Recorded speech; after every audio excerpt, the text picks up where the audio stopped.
Ready, go ahead.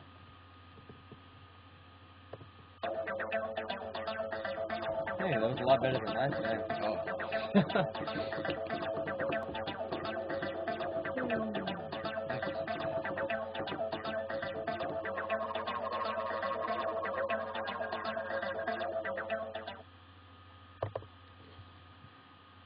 And hello, And welcome to number 7, part 2 of our broadcast. The Techers! I'd advise turning that audio down. there was a bit of an echo there. So, welcome again. I'm with wonderful Jake Prescott and myself, Jason Chandler. I've totally smurfed off our intro. So today we're talking about media, as always. Basically. Like, ABCs of video. Let's start off with basics here, Jake. You're getting ahead of me, and you probably want to bring everyone to a full view of us. Yeah, so watching your desktop is not really interesting. Oh, I think it is. No, what are you doing, dude? No, it's good. It's okay. It's his first time, ladies and gentlemen. I'm really sorry about this. Okay, so That's cool. Even bigger. Because you can do that in media, I guess. yes, one of the things we can do with video. Alright, so we're going to start us off with script and storyboard. For any good media production or media story or anything media, you need a story. Pretty much the baseline of what you want to do and how things are going to go. So, I'm going to try to cook something up really quick. For a good storyboard, you have blocks, which you, like, for each frame you do a rough sketch of what you want in the scene. Maybe some, like, a script you want to go by, like a play, or someone typed it up, and you have actors, and it's kind of, you have to be organized about it, and usually that's for any type of show, like for Friends, just anything on TV is pretty much what you can do, so, like, with a storyboard, I guess. So, are we on? Okay. So, let's see.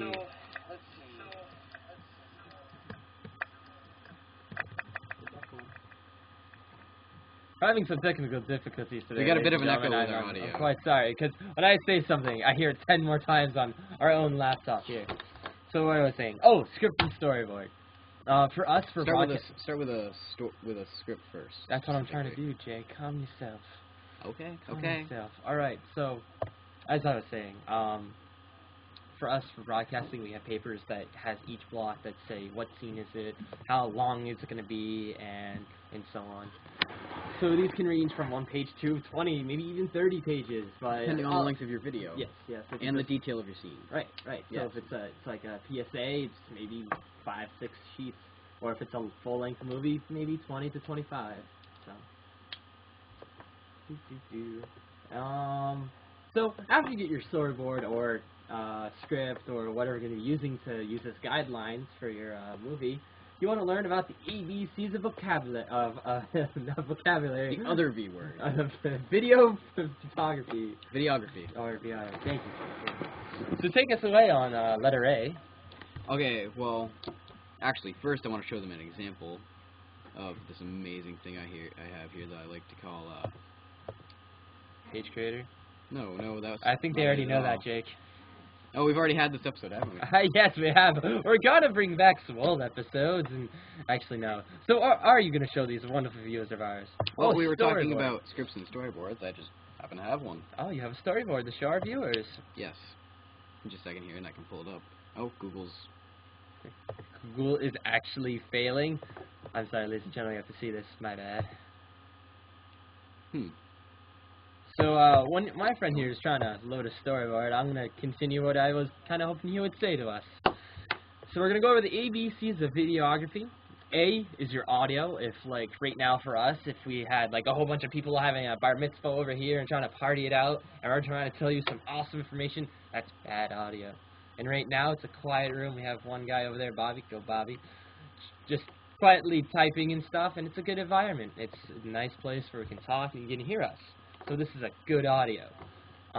Sometimes in audio you'd have kind of a long mic. You can have it hovering over us, or off the camera, or maybe even little mics that you can wear on your shirt, like in a lapel. Oh, yes, that's lapel mic. Lapel mic, like they use in CNN or any news reporting, I guess.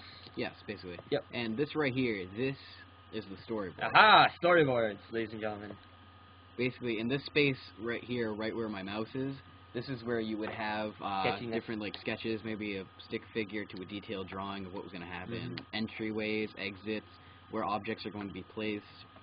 Now, on here, scene, I would usually start by writing 01, and then the description would be introduction or epilogue or whatever you felt like putting there. Like, I love this scene, or... Yes, and then obviously you have your page number. And transition, you would have your transition like fade to black to the next scene. Or for camera angle, you would have a wide camera angle, you'd have a close-up camera angle, you'd have kind of left or right, you can list things like that, and then storyboard number, well, it gets kind of redundant with scene, page, and storyboard number, but it all works. And these are some of the first things you need to do before you even think about doing a video. And they're extremely important and extremely helpful. Okay, so we want to go back to talking about ABCs. I was just kind of wrapping up on our wonderful audio spiel I was going on. So let's see. The other mic we were talking about. Oh wow, we're transforming again. I love Transformers. Okay, so for like movies, if you're trying to do a movie outside or maybe inside, you'd use like a boom mic, which you have like on this rod, and you have this little weird cone thingy for your audio. I wish we had examples and maybe even some items we could show you. So we're having some technical difficulties over here. So continuing on audio, or a wrap up audio, it's so, I guess, how can you say it? Basically, audio is the most important thing you can use for it, because you can do a silent film, like mimes. Silent films I don't enjoy so much, because but they also put more emphasis on the action. But in a film like this, like, we had some students filming a project for English, and it was like, and it just kind of made me laugh, because they filmed it, and they filmed it outside on a nice, beautiful, windy, snowy Maine day, and about 5 feet away, their voices get blown away by the wind, and they never reach the camera. Right. And then all we can hear is them mumbling, and we get a bunch of wind in the background, and we don't really get any audio. So when I did my shoot outside, and it was a very snowy day, it was kind of windy, I just took an umbrella, put it into the wind, and then we didn't have that problem anymore.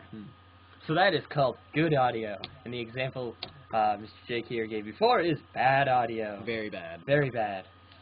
So how about you bring them off onto B? Okay, well, balance is possibly the most important. You can say they're all equally important. Without one of them, you really don't have anything. Like right now, we have very good balance for our wonderful yes, we do. Everything's nice and level. It seems to. Yeah, I don't know about the viewers and the height of things. Maybe it's us.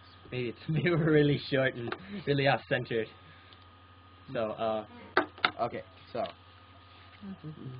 when you're thinking about balance, what do you normally think of? Somebody like falling over? Is that what you would typically demonstrate? No, I like to express it through drawings. And maybe try to show it to our viewers. So what we try to do is the wonderful box method, I guess you can say, where you keep everything in a nice level box. Maybe try to use the floor, or maybe a picture. Like for when Matt Brown tells us when we're doing broadcasting, focus on an object where you can level your camera. So we do our adjustments before the videotaping. So okay, and this shape right here, you can see. Can you hold that up for me, Jason? This is our wonderful graphics at our full potential. This is our rule of thirds, and to demonstrate it a little bit better, I will check this out. And I was gonna be your showgirl, man. You see, I just need to draw a couple things. Where these corners meet here, these intersections, those that I've circled, they're ideal spots to put your subject. Like right now, we have 2 people on screen. Me and Jason. You just point, Jake. You just point. Okay, fine. Me and Jason are about right here each, with our laptops in the middle, and that's about optimal point.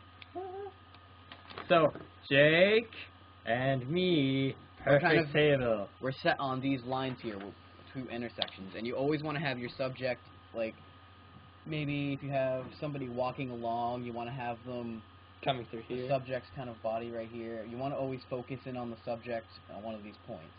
You never want to have them dead center, and always with horizon lines. In a second, I'll draw another one for us. In his drawing, he gets carried away. Most horizon lines are along this and this. Those dotted lines there. And now I think it's ocean and deserts. It's usually different. Like a horizon line for a desert will be up here, and the ocean will be really low with a lot of sky. It's just an aesthetically pleasing thing that people do for some reason. True, very true.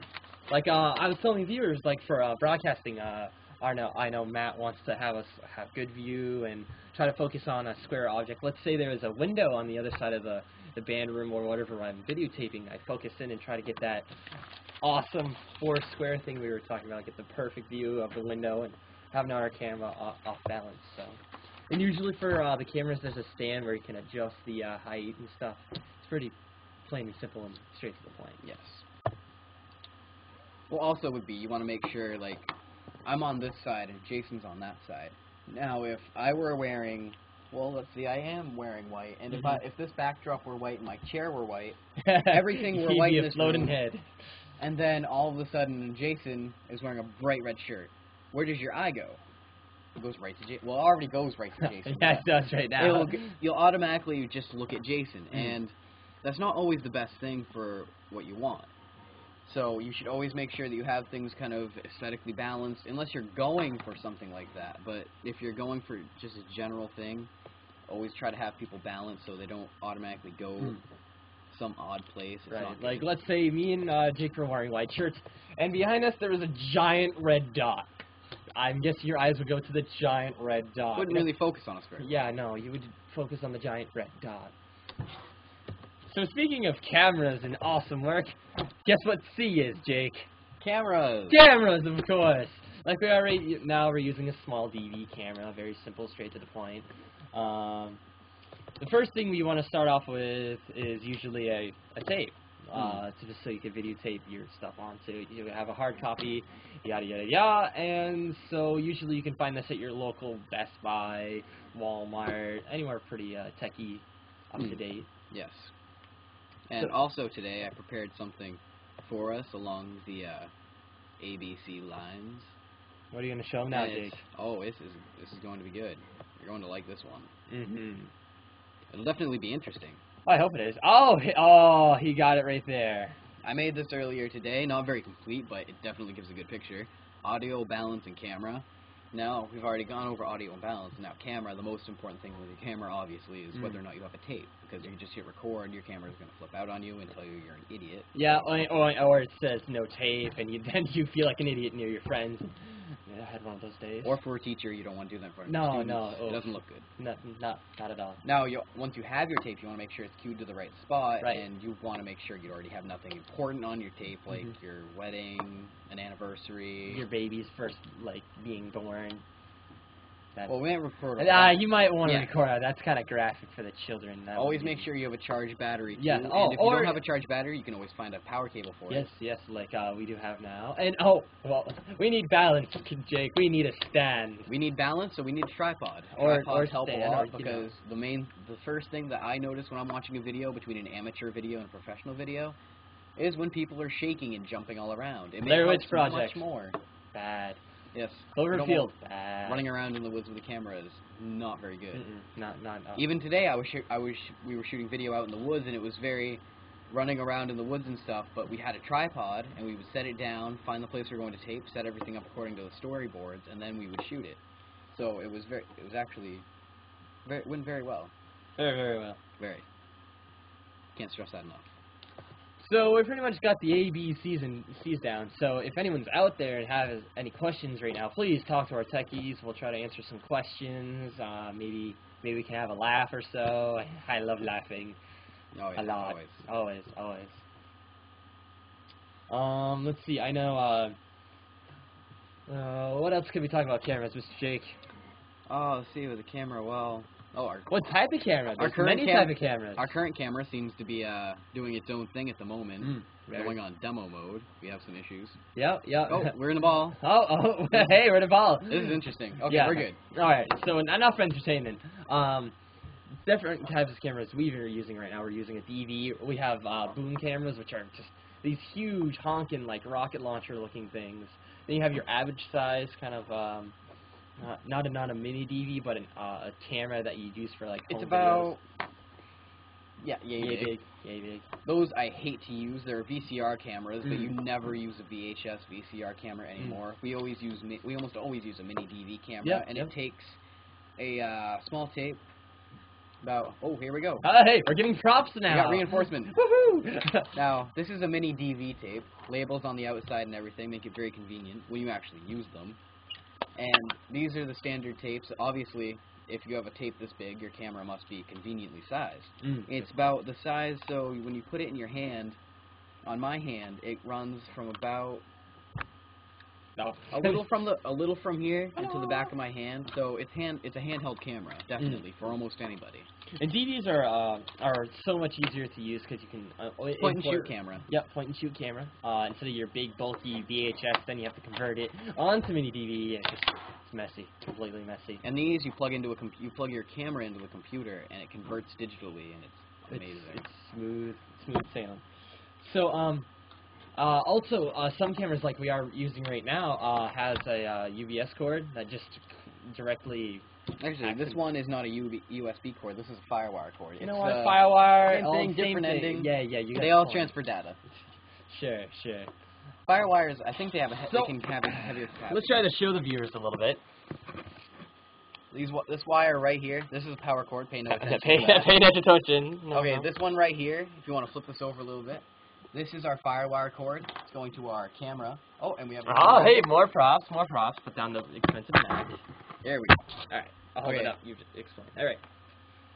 Now, see, this end goes into your camera, usually located on, like, the side. Yep, as you were showing with the Mac right on the side. With a lot of cameras, the part that goes into the camera can be almost anywhere. It's sometimes hiding, like, underneath or on the side. For us, it's on the side. For some cameras, it can be anywhere. Oh, it can be anywhere. Just keep your eyes peeled. These are always usually on the side or back of a computer. If you're using a Mac, it's very easy to find. If you're using a PC, you might have to search a little. There might be one on the front, or there might be one on the back. Usually the back. No, PCs, I tend to have to lift a 50-pound tower and then kind of unplug a few things. Jake, we're doing this for the viewers, not for the Mac lovers.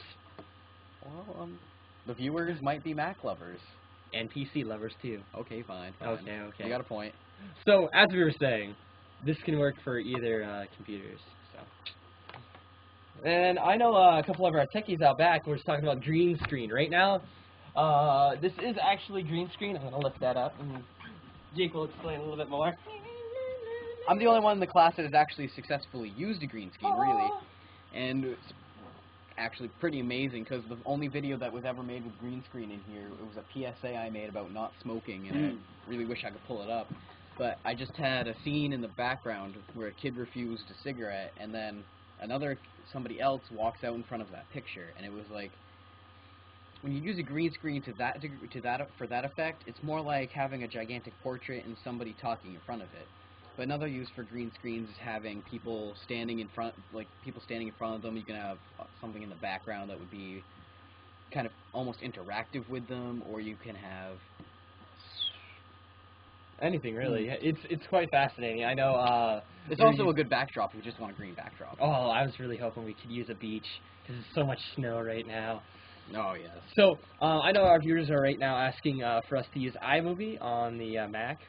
Oh, yes. And try to show some of the effects, maybe kind of tell them where it actually is on the computer.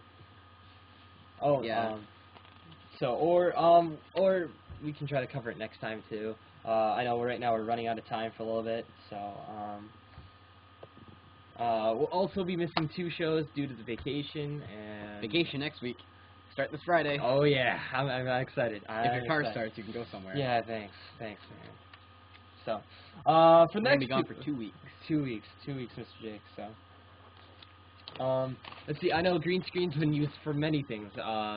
I know Lord of the Rings, Superman, just all the big movies out there right now are using green screen. So I know there's some special programs. I don't know off the top of my head. Maybe I'll ask my techies really quick. What programs?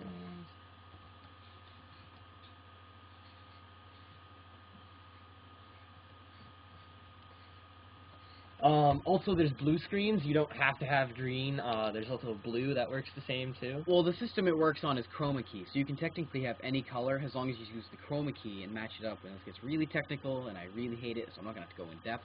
But basically, you match up the colors on the chroma key in Final Cut or Motion or something like that, And once you get the chroma key right, a certain part of the background that's a certain color will just disappear. So if I'm wearing green in front of a green screen, that will disappear.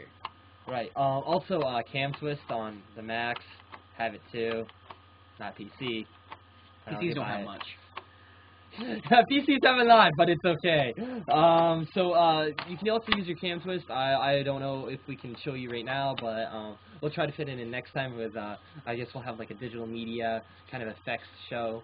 Try to have some cool things going on in the background, and so. Oh, okay. Oh, yeah, Jake's doing something right now. I have no clue, but, last minute call for any questions out there, if you're curious. So, just to wrap things up, from Pixar, I know they have a slogan that our teacher wanted us to say. Always got to remember this. No amount of technology will make a bad movie good by Pixar. Always, always. So, this is the end of our Tech Curve. I'm Jason Chandler, and this is... Jake Prescott. And you can put that down. So, hopefully to see you all next week. Please keep warm. It's going to be quite chilly. Oh, wait, I think we're going on demo mode again. We're going on demo mode? This is going to be an adventure. What are we doing next? So we're ending the show right now because I bet these viewers are sick of seeing my hair and your terrible clothes design. Okay, we're ending. So. Oh, I forgot the ender.